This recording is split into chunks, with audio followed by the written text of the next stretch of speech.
Hello, in this series of videos I'll be showing how to get great grades in your exam using quality quotes or speeches from the play Macbeth by William Shakespeare. I will show you how to reveal vital information about character, themes, imagery and dramatic techniques. This video will be looking at Lady Macbeth's Soliloquy in Act 1, Scene 5, lines 13 to 28, after she has read Macbeth's letter telling her about his encounter with the witches. Glamis thou art, and Cawdor, and shalt be what thou art promised. Yet do I fear thy nature. It is too full of the milk of human kindness to catch the nearest way. Thou wouldst be great, art not without ambition, but without the illness should attend it. What thou wouldst highly, that wouldst thou holily.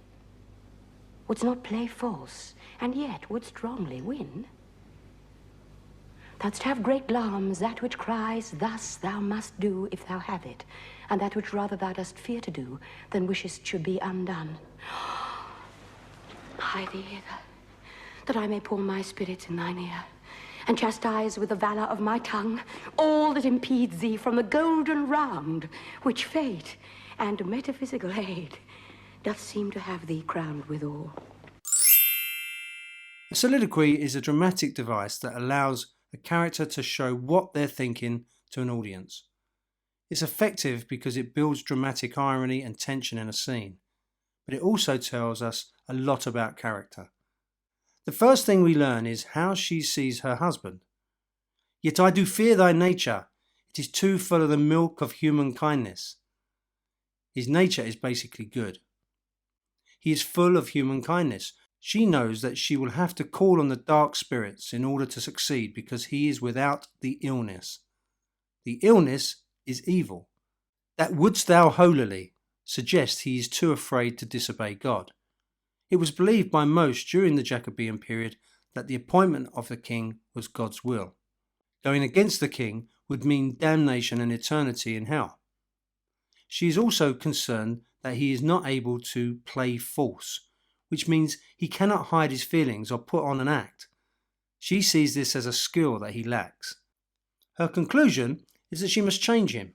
That I may pour my spirits in thine ear, and chastise with the valour of my tongue all that impedes thee from the golden round.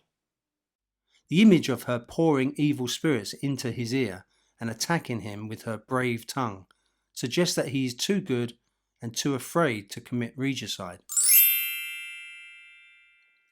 So we have two very contrasting characters at this point in the play.